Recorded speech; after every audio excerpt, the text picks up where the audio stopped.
Slaves here with the Senior Pickleball Report, powered by TNC Network. Let's get it going.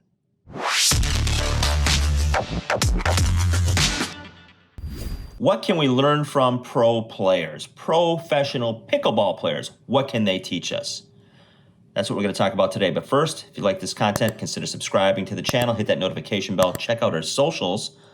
Also, if you're looking to upgrade your paddle, check out the link in the description for Just Paddles and our merch link as well. All right, on to the content.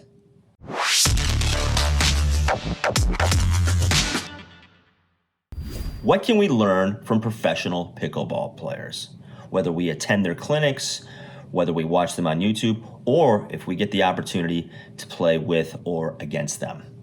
I had a unique opportunity recently. I was in Ocean Beach, California, and I was at a rec center on a random Wednesday for open play, and two pros walked in. And I got a chance to play with Chris Mills-Miller, a legend in pickleball, and against Rob Cassidy, who is a phenomenal player. What I learned was that getting the ball in the kitchen consistently is a big key to this game. That's not a surprise, but to see the consistency and to feel it up close and having balls come back to the kitchen that you can attack from all over the court was impressive.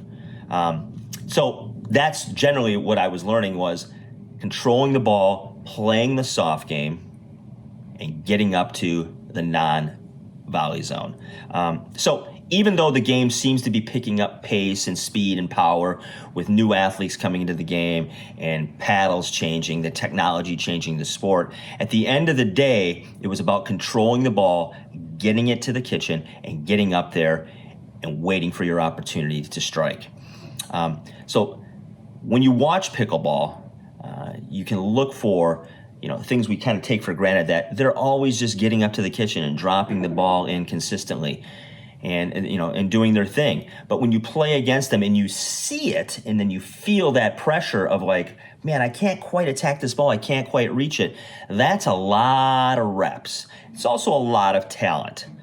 So what I learned was the patience game. Now, I played against Rob for one game, and it was a game to 11, and it ended up being like 15-13 or 16-14 or something like that at the end. But from what I recall, he did not drive one ball in that game. Now, it could be that he had an amateur on the other side besides, he had Chris, who's a buddy of his and a fellow pro, but he also had me, and he could have been being nice. But he, no matter what the score was, even when he was down game point, he was dropping the ball from all over the court in very tough positions, forehand, backhand, didn't matter where he was. Plus, he was covering the court, obviously, as well. He's a fantastic athlete, and he's fast, and he's got a lot of court coverage.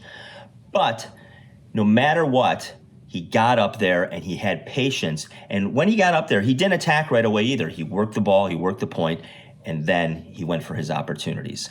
So that's what I learned, is basically the things that we always preach: patience and getting up to the non-volley zone.